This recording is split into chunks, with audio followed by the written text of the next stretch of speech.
The chamber of the Galactic Council was silent, filled with the quiet hum of thousands of alien delegates breathing, blinking, or whispering through translators.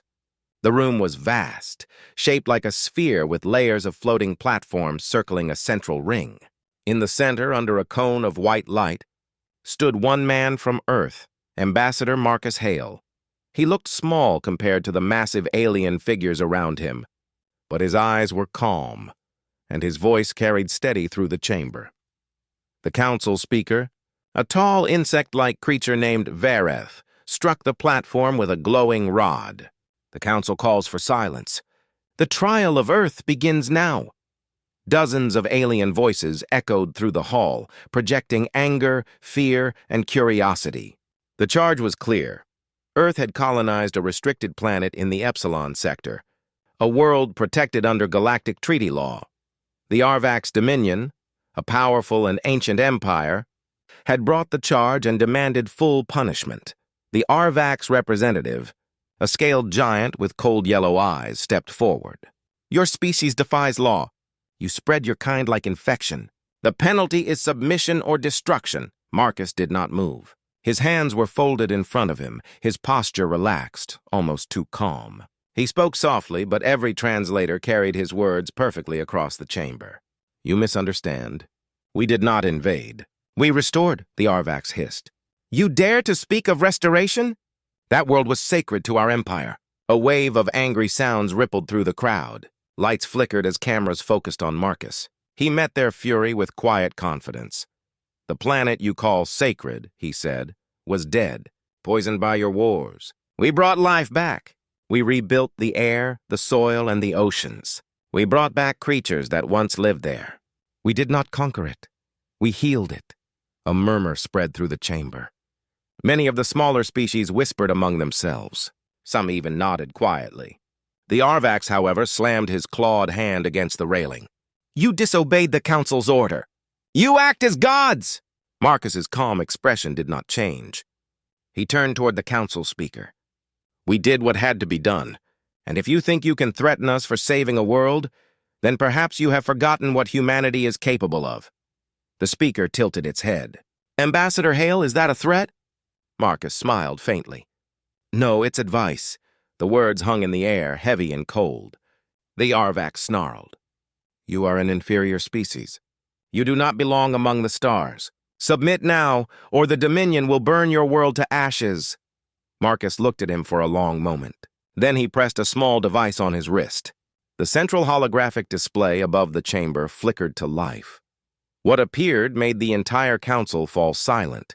It was a live transmission, a view of the so-called restricted planet. But instead of showing war or destruction, it showed cities blooming with green light, forests spreading across old scars, and alien species walking freely under a repaired sky. Human engineers and scientists worked beside native life forms. Energy fields glowed softly as drones repaired landscapes that once burned black. Marcus looked up at the image. "This is what we do. We fix what others abandon. We build when others destroy," the council murmured. Even the speaker's antennae twitched in surprise. The Arvax, furious, slammed his fist again. "Do not be fooled by their tricks. They are invaders!" Marcus finally turned to him fully. His voice dropped to a calm, steady tone that carried through every speaker in the chamber. "Invaders?" he said. "You destroyed 3 civilizations for profit. You poisoned half your own colonies for resources. We studied your history, your battles, your tactics. We learned everything about you." The Arvax bared his teeth. "Then you know what awaits you." Marcus took one step forward. "Yes," he said quietly. "We know exactly what awaits you. Because we have fought enemies worse than you, ourselves. We faced extinction and kept standing. We've built weapons we promised never to use again, not because we fear you, but because we fear what we could become if pushed." A long silence followed.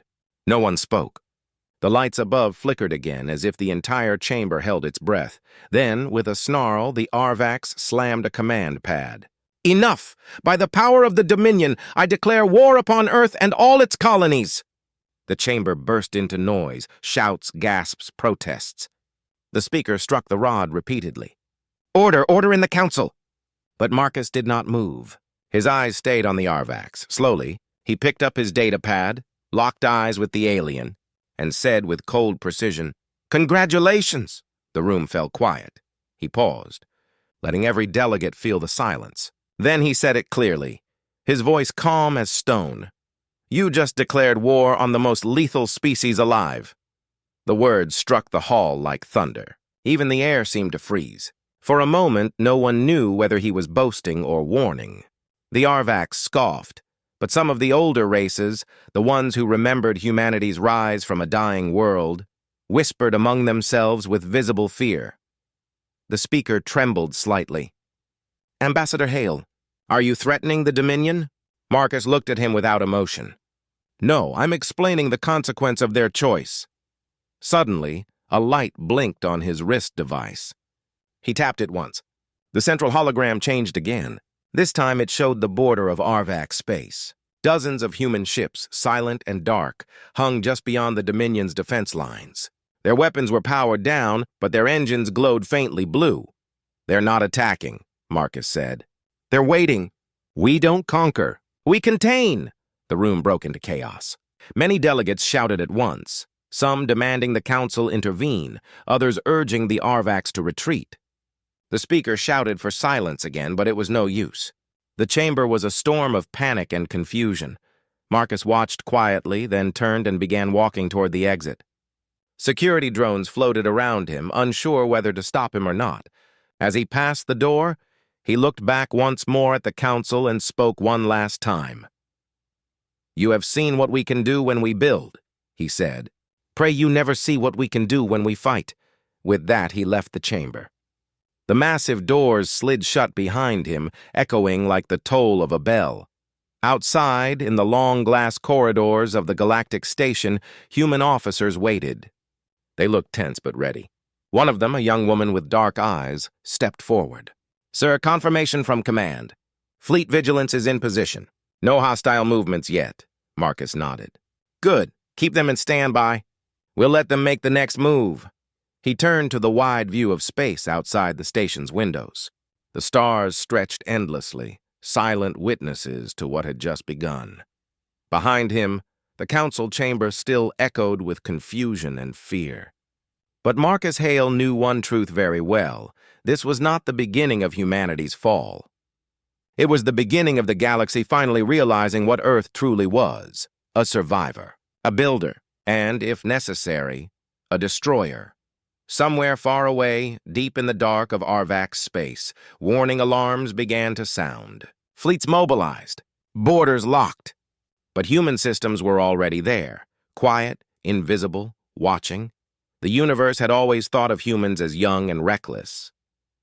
But tonight, in the center of the galaxy, they had shown something far older, far colder, and infinitely more dangerous. The age of fear had begun, and its name was humanity. The news spread across the galaxy like a storm. Every channel, every transmission, and every data feed spoke of one event. The Arvax Dominion had declared war on Earth. The Galactic Council had tried to calm the situation, but fear and confusion filled the stars. No one understood why humans had not responded with panic. No one understood why their fleets were already in position before the declaration had even finished echoing across the chamber.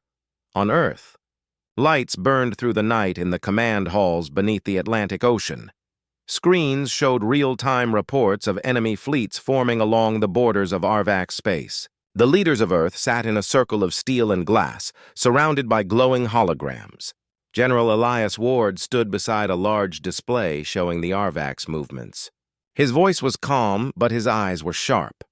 "They are moving faster than expected," he said. "The Dominion's Fifth Armada is leaving orbit around their homeworld. They will reach our outer colonies within a week if we let them." Across the table, Admiral Nia Solon leaned forward. "We won't let them," she said. "Project Vigilance is already active. Every fleet, every satellite, every drone is in place." A quiet hum filled the room. Earth had been ready for this moment for years. They had watched the Council's politics and seen how quickly alliances shifted. Humanity had learned that peace was temporary and that safety only came from preparation. Marcus Hale appeared on the central screen, joining from the Galactic station. His face was calm, just as it had been in the council chamber. "How long before the Dominion makes the first strike?" he asked.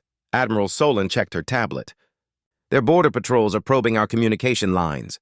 They want to see how far they can go before we react." General Ward's tone was cold. "Let them. Every signal they send is being recorded and mirrored.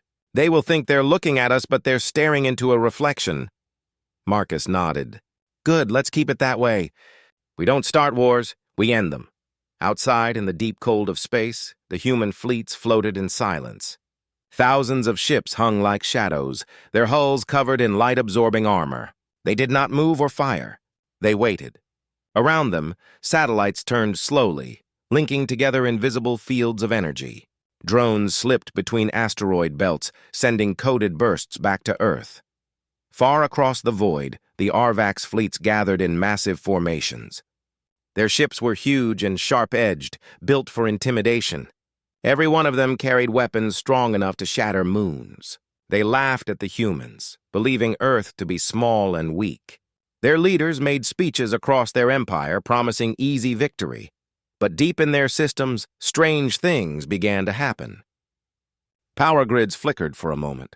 Weapon systems rebooted without reason. A few small ships lost navigation data and drifted off course. No one thought much of it at first. But it was only the beginning. On the council station, some alien ambassadors whispered in private meetings. The oldest species among them remembered how humans had survived their own near extinction centuries ago. They remembered the stories of human wars, where entire continents had burned, and yet humanity had risen stronger each time. A soft panic grew. The Speaker of the Council called for another emergency session, but Marcus Hale refused to attend. "We already said what we needed to," he told his aide. "They declared war. Now they will learn what that means." Days passed. The Dominion launched its first attack. A fleet of 30 warships crossed the neutral zone, heading toward a human colony called Kepler 9. The planet was home to scientists, farmers, and engineers. The Arvax expected no defense. When their ships entered orbit, they found silence. No human ships, no defenses, only the calm blue surface of the planet below. The Arvax commander ordered an orbital scan. The scan returned nothing. No heat signatures, no energy fields. He ordered the fleet to descend closer. That was when it happened. One by one, the ships began losing power. Engines went dark. Communication systems failed. Then, without warning, every Arvax ship shut down completely. For 10 long minutes, they floated dead in space. No fire, no control. Their screens flickered with human text. A voice spoke across every channel. It was not angry. It was not loud. It was just clear. "This is Earth Command. War is not our wish, but if you force it, we will end it. Turn back now," the message repeated once, then vanished. The power returned to the Arvax ships. None of them spoke for a long time. Finally, the commander ordered retreat. The news spread again across the stars. The council demanded answers, but humans said nothing. No one could explain how 30 ships had been disabled without a single shot fired. The Dominion grew furious. They called it cowardice, trickery, and deceit. They promised revenge. In secret, the Arvax Emperor gathered his top scientists. They studied every trace left by the human interference. All they found were tiny pulses of energy, something too complex to track, something beyond their understanding. "Quantum interference," one scientist whispered. "They didn't attack us. They erased us from ourselves." The Emperor slammed his clawed hand on the table. "Then build something stronger. We will crush their tricks." But even as he spoke, more of his border outposts went dark. Whole stations vanished from contact. No explosions, no wreckage, just silence. The more they searched, the more they found nothing. It was as if humans could reach anywhere, touch anything, and leave no trace behind. Back on Earth, General Ward watched the reports and said quietly, "They still think we're fighting with weapons." Admiral Solon looked at the map of the galaxy, now covered in blinking lights marking Arvax losses. "They don't understand," she said. "This isn't a war of ships or soldiers. This is a war of minds." The human fleet remained in silence, still waiting. The world's media on Earth talked endlessly about peace and fear, about whether the Council would turn against them. But humanity's leaders ignored the noise. They had prepared for this for decades. Every generation had trained for the day when the galaxy would test them. Marcus Hale gave one final message to the Council before cutting off communication entirely. His face was calm, but his words carried weight. "We do not seek to rule. We only defend what is ours. But those who bring war to our door will find something they cannot control, the will of our species. We survived extinction. We survived ourselves, and that is what makes us dangerous." The transmission ended, leaving silence across the council chambers. Many delegates sat frozen, unable to speak. Some looked at each other with a kind of awe, others with fear. Out in the dark, the Dominion prepared for full-scale war, building fleets larger than ever before. But as they built, human systems watched, studied, and learned. Every ship they made, every weapon they tested, every command they sent, humanity knew before they did. When a curious alien reporter asked Marcus Hale months later why Earth didn't strike first, he only smiled. "Because you don't punch a fool who's about to trip on his own feet. You just make sure he falls in the right direction." By then, entire Arvax fleets had vanished in silence. The Council could no longer tell who was winning the war because only one side still reported updates. In the end, it was no longer a question of whether Earth would survive. It was a question of how far humanity would go to protect the peace it built. The galaxy had begun to realize something terrifying. Humanity did not fight for power. They fought for balance. And when that balance was threatened, no empire could stand against them. The stars looked calm, but under their quiet light, the first true war in centuries had already begun, and only one side truly understood it. The Arvax Dominion had finally lost its patience. Their fleets had been embarrassed, their power questioned, and their pride shattered. The Emperor himself appeared on every screen across his empire, declaring that the time for hesitation was over. His voice, deep and filled with rage, promised the destruction of Earth and every human colony. Millions of soldiers cheered. Factories glowed red as weapons were forged faster than ever. Entire moons became war foundries. In the command halls of Earth, no one cheered. The lights were dim, the air still. General Elias Ward stood in front of the main screen, watching the Arvax fleets form up across dozens of systems. The map looked like a storm of red lights moving toward human space. "They're coming," he said softly. Admiral Nia Solon stood beside him. "Let them come. They think war is about numbers. They still don't understand." "Then they will learn," Ward replied. Messages from human colonies flooded in, full of fear and hope. Every citizen was calm but alert.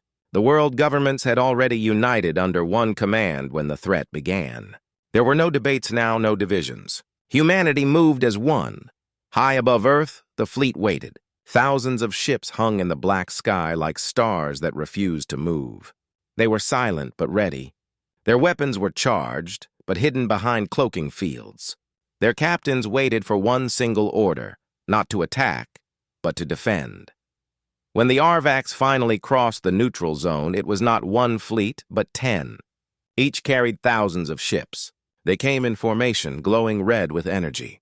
They expected to crush whatever stood in their path, but when their sensors reached human space, everything changed. The stars around them seemed to shift. Distances stretched and shrank. Their navigation computers went mad. One moment they were flying toward a planet, the next they were spinning in circles. Weapons locked onto targets that didn't exist. They tried to fire, but their cannons turned silent. Inside the Arvax flagship, panic spread. Officers shouted commands that made no sense. Screens filled with false readings. Then, suddenly, the lights flickered, and human voices spoke through their own communication systems. "Stand down," said the calm voice. "This is your only warning," the Arvax commander roared in anger. "Find their ships! Destroy them!" But there were no ships to find. The human fleet was invisible. Their technology bent light and heat, hiding them completely. Even the smallest probe could not detect them. The Arvax fired wildly into the dark, lighting up space with wasted energy. Then, one by one, their engines failed. The entire front line drifted powerless. From the shadows, small human drones appeared, hundreds of them. They did not fire weapons. Instead, they released tiny bursts of light, scanning every Arvax ship. Within seconds, entire systems went offline. The Dominion's massive warships turned into floating metal shells. When the Arvax finally managed to send a distress signal, they discovered something terrifying. Their message never left their system. Every signal they sent was caught and redirected back to them. They were trapped. On Earth, General Ward watched the results on the main display. "No losses," he said quietly. Admiral Solon nodded. "They'll keep coming. Pride won't let them stop." "Then we'll keep teaching," Ward replied. Across the galaxy, the Council watched in disbelief. Delegates shouted, demanded explanations, and accused Earth of using forbidden weapons. Marcus Hale stood before them again, calm as ever. "We use no forbidden weapons," he said. "We simply understand how your systems think. You built your fleets to fight brute force. We built ours to fight chaos." An alien representative slammed his fist. "You are destabilizing the entire galaxy." Marcus turned toward him. "No, the Dominion did that when they chose war. We are restoring balance." The words spread through the hall like a chill wind. Some of the smaller species began to whisper that perhaps Earth should lead the Council instead of following it. Others were terrified of what that might mean. Meanwhile, the war grew stranger. The Arvax sent more fleets. They avoided using computers, switching to manual control. But human intelligence networks were already inside their communication systems. Every move they made was known before they made it. The Arvax tried to attack from behind human lines, but found their supply routes cut off. Cargo ships exploded without warning. Mines appeared where none existed before. The galaxy began to call it the Invisible War, because no one ever saw the humans fight. They simply appeared where needed and disappeared when done. For the Arvax soldiers, it became a nightmare. Their ships would drift silently, their lights dimming one by one. Some would receive strange messages written in human text. Small, simple phrases. "Turn back." "It's not too late." Others would hear voices through their comms whispering their names. Many surrendered without firing a shot. In one sector, an Arvax admiral refused to retreat. He gathered his remaining forces and launched a desperate charge toward the human colony of Terra Nova. As his ships approached, hundreds of small human crafts surrounded them. They were not large warships. They were smaller, lighter, faster. The Arvax fired, but every shot missed. The human ships danced around them, moving with perfect coordination. Within minutes, the Arvax flagship's shields failed. A human voice came through the admiral's speakers. "Stop! You have lost enough," the admiral screamed in rage. "We will never kneel to you." The human voice paused. Then it said softly, "Then you will kneel to your own mistakes." A bright pulse of light surrounded the Arvax ships. Their systems shut down again and they drifted helplessly into space. But this time, the humans did not destroy them. They repaired their ships, restored their power, and sent them back toward their own borders, unharmed but humiliated. That single act shook the galaxy. Humanity had shown mercy where no one expected it. The Council realized something that terrified them even more than human strength. The humans were not fighting for conquest. They were fighting for control. Control of peace. Control of balance. Control of the entire game. Back on Earth, Admiral Solon walked into the command room where General Ward stood looking at the stars on the big screen. "We could end them now," she said. "Wipe them out before they regroup." Ward did not look away from the stars. "We could," he said, "but we won't. We don't destroy what can be taught. The galaxy needs to see that we choose restraint. That is what makes us different." Marcus Hale sent his last report from the Council that evening. "They are beginning to understand," he said. "Some of them fear us, others respect us. The Dominion will soon turn on itself. We only have to wait." He looked out the window at the galaxy beyond, its stars glowing quietly. "They called us violent once," he said softly. "Now they will call us inevitable." Far across space, the Arvax Emperor stood in his dark palace, staring at a projection of his dying fleets. Around him, his advisors argued and shouted, but he heard none of them. In his mind, one sentence repeated again and again, the words that started everything. "Congratulations! You just declared war on the most lethal species alive." He finally understood what it meant. It was not just a threat. It was a warning. And he had ignored it. The war that no one could see was almost over, but the galaxy's fear of humanity was only beginning. Somewhere deep in the void, the human fleet waited in silence, watching, calculating, ready. Peace, for now, had a human name. The war had lasted for months, but there were no great battles left to fight. The Arvax dominion was falling apart from the inside. Their fleets were scattered, their colonies silent, and their people frightened. No one trusted the Emperor anymore. Every message he sent was questioned. Every order was delayed or ignored. The proud empire that once ruled half the galaxy was now crumbling without a single human weapon touching it. From the observation deck of the United Earth Command, Admiral Nia Solon watched the holographic map of the galaxy.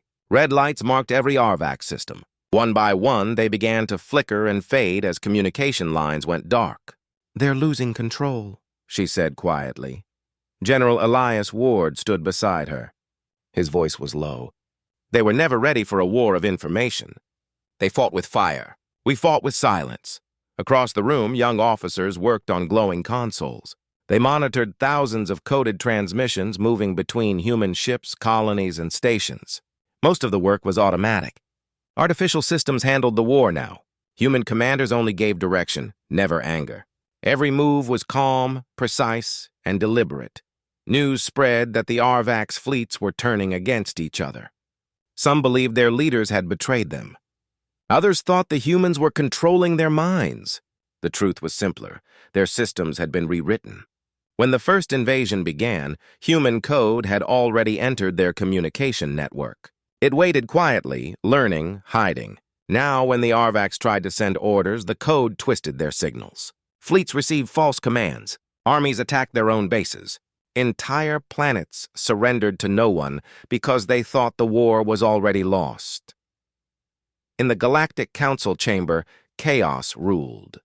Ambassadors shouted, demanding that Earth stop interfering. Some begged humanity to end the war before the entire Dominion collapsed. Others feared that if the Arvax fell, humans would take their place as rulers of the stars. Marcus Hale sat calmly in his seat, listening. His hands were folded, his expression unreadable. When the shouting stopped, he stood. "You asked us to stop the war," he said. "We did not start it. We only ended what they began." A delegate from the Orion Syndicate pointed a shaking finger. "You have destroyed an empire without firing a weapon. That is not peace. That is domination." Marcus looked at him. "No, that is survival. If we wanted domination, there would be no one left to argue with us." The chamber fell silent again. The words were simple, but they carried more weight than any weapon. Back on Earth, the Global Council met in secret. Screens lined the circular room, showing live feeds from across the stars. Some members wanted to end the war completely. Others wanted to ensure that the Arvax could never rise again. The debate grew heated. "We should strike their capital," said one voice. "End it once and for all." General Ward shook his head. "If we destroy them, we become them."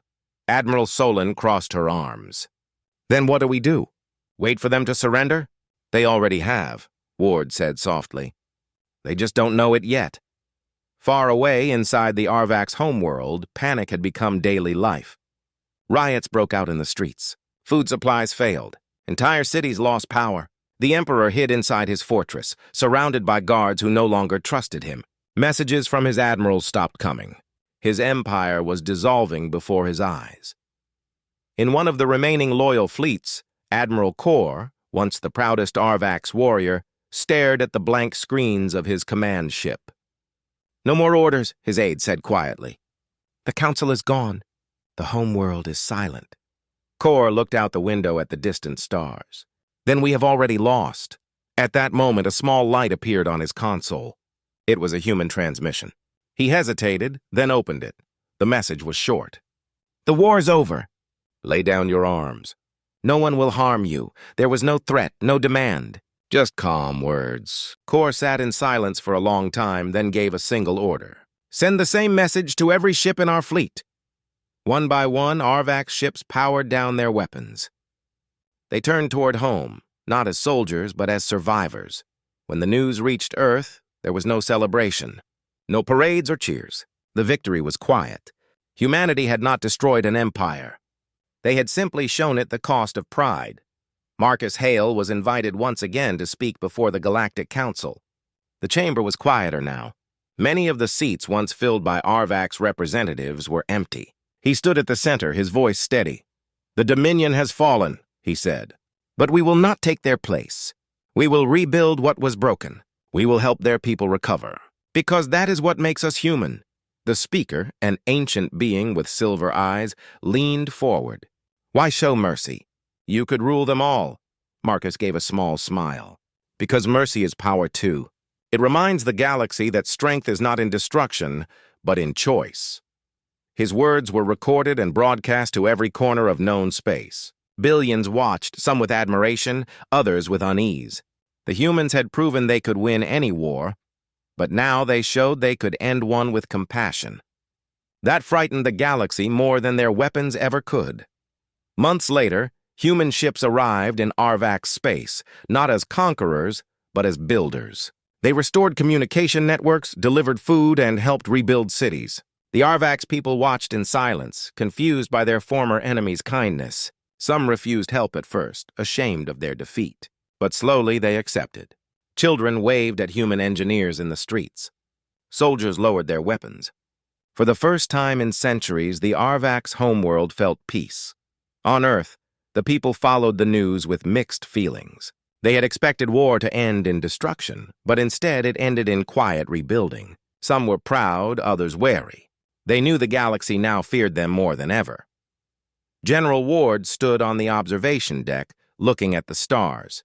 "Do you think they'll ever trust us?" he asked. Admiral Solon joined him. "Maybe not," she said. "But they'll never attack us again." Marcus Hale arrived beside them. "Fear is not trust," he said. "But fear keeps the peace until trust can grow." The three of them stood in silence, watching the endless dark. Somewhere out there, the Arvac's emperor sent his final message to the council. His voice was tired, broken. "We surrender," he said. "End this nightmare." The council accepted. Humanity officially ended the war with a single sentence sent to all factions. Conflict terminated. Peace established. Across the stars, ships powered down. Soldiers returned home. The galaxy was quiet again. But everyone knew that things had changed forever. From that day on, no empire dared threaten Earth. Even the most powerful civilizations chose diplomacy over force. The humans had not just won a war, they had changed the rules of how wars were fought. When Marcus Hale walked through the now silent council halls, he passed the spot where the Arvac's representative had once stood and declared war. He paused for a moment, remembering the words he had spoken that day. "Congratulations," he whispered to himself. "You just declared war on the most lethal species alive." He smiled faintly. It was not pride he felt, but understanding. Humanity had proven its strength, not through destruction, but through control. They had taught the galaxy that true power was knowing when not to strike. Outside the council station, the stars burned quietly. Fleets patrolled the edges of known space, not in fear, but in vigilance. Peace had returned, a human kind of peace. And in that silence, the galaxy finally understood what it meant to share a sky with Earth. Years passed after the war that changed the galaxy forever. The Arvac's dominion never rose again, but their ruins became a warning to all. The Galactic Council continued to meet, quieter now, more careful in their words. Humans had earned a permanent seat at the center table. They no longer had to ask for respect. It was given the moment they entered the chamber. But with that respect came fear, and fear was something that lingered in every look, every whisper, every pause before a vote. On Earth, peace brought progress. The planet recovered from the strain of war. Cities shone brighter, skies were clear again, and spaceports buzzed with ships carrying diplomats, traders, and explorers to faraway stars. Humanity's influence spread quietly, not through armies but through technology and understanding. They taught others how to rebuild, how to protect their worlds, how to think differently. And yet, under all that peace, a quiet readiness remained. Because humans had learned one truth that never faded. Peace only lasts when you're strong enough to defend it. Marcus Hale stood in the council's grand chamber once again. He was older now, with gray hair at his temples, but his eyes were still sharp. Across from him sat delegates from a dozen species. The debate today was about the Varn Collective, a rising power on the edge of the galaxy. Reports said they were gathering fleets, testing weapons, and seizing smaller systems. Some said they were preparing to challenge humanity's influence. The speaker looked at Marcus. "Do you believe the Varn seek war?" Marcus leaned forward. "I believe they're testing the limits of fear. They watched what happened to the Arvax. They saw that we showed mercy. They may think that makes us weak." A ripple of uneasy murmurs moved through the chamber. The Orion delegate hissed softly. "Then show them you are not weak. Strike first." Marcus shook his head. "No, the galaxy doesn't need another empire destroyed. It needs to see what happens when humans are tested again." The speaker's silver eyes studied him for a long moment. "You will act as Earth's representative?" Marcus nodded. "If it comes to that." Far away on the border of human space, a quiet fleet watched the darkness. Commander Rhea Vance stood on the bridge of the Aurora, the newest Earth vessel built since the war. Its hull shimmered with adaptive armor, and its systems were guided by an AI designed not for conquest, but protection. Still, it could fight better than any ship ever built. Her crew had received strange reports: Varn ships crossing neutral zones, colonies going dark, traders disappearing. They were told not to engage, only to observe. But Rhea knew how observation could quickly turn into survival. "Any signal from the Varn?" she asked. Her communications officer shook his head. "Nothing but static. They're jamming the channels again." "Then they're close," she said quietly. Moments later, the radar flared to life. Dozens of Varn ships appeared on the screen. They moved like a swarm, tight and coordinated. A warning signal echoed through the bridge. Rhea didn't wait for orders. "Activate shields. Bring weapons online, but do not fire unless fired upon." The first Varn transmission came through. It was rough, metallic, filled with static. "Human fleet. Leave this sector." "This is Varn space now," Rhea replied calmly. "This is neutral territory under Council protection. You're trespassing." A pause followed, then the voice returned, colder. "You speak like rulers." "The Arvax said the same once. You ended them. We will not be them." The communication cut. Rhea turned to her crew. "They're going to test us." The first plasma shot hit the Aurora's shield, shaking the ship. "Return fire," she ordered. The human fleet responded instantly, coordinated and precise. They didn't fight with rage, they fought with purpose. Every move was calculated, every target chosen carefully. Within minutes, the Varn ships began to fall back. But then the larger ones arrived, massive warships carrying experimental weapons. The battle grew fierce. Rhea stood firm. "Send a signal to Earth. Tell them the Varn have made their choice." Back on Earth, alarms sounded in command centers around the planet. Admiral Solon, older but still sharp, read the message. Her heart was heavy, but her voice was steady. "Then we respond, not with wrath, but with control." The fleets were mobilized. Human ships left orbit like a rising storm, silent and bright. But even as they prepared for war, Marcus Hale stood before the council one last time. "You all feared the day humanity would fight again," he said. "That day has come. Not because we wanted it, but because someone thought fear could break us. Let them learn, as the Arvax did, that humans do not seek war, but they finish it when it comes." The Varn War was short, far shorter than anyone expected. The humans didn't fight to destroy. They disabled weapons, cut off command signals, and blocked every path of retreat. In less than a week, the Varn fleets were surrounded, their systems silent. Rhea Vance's ship moved through the wreckage of the final battle. "Any survivors?" she asked. Her officer nodded. "Plenty. They're surrendering." "Good," she said. "Send aid ships." "Patch up who we can." The bridge fell quiet again. Outside, the stars shimmered peacefully, as if nothing had happened. When the reports reached the council, many were shocked. The humans had won again, without annihilation, without cruelty. They had proven once more that power and mercy could coexist. Marcus Hale addressed the council for the final time. His voice was calm, but it carried through every corner of the chamber. "Twice now humanity has been tested. Twice we were told to stand down or face extinction. And twice we proved that survival is not about strength alone. It is about choice. The Varn live because we allowed them to. Remember that the next time you call us dangerous." The speaker rose. "Then what are you, Ambassador Hale?" He smiled faintly. "We are the reminder that mercy is not weakness. It is control." After the meeting, he stepped out into the open walkway of the council station. The stars stretched endlessly around him, quiet and beautiful. He thought about Earth, about the wars, about the long road humanity had taken from a single blue planet to the center of galactic politics. Rhea Vance later met him on the station. She looked tired but proud. "It's over," she said. "For now," he replied. "But peace never stays still. Someone else will test us again, and what will we do then?" Marcus looked out at the stars.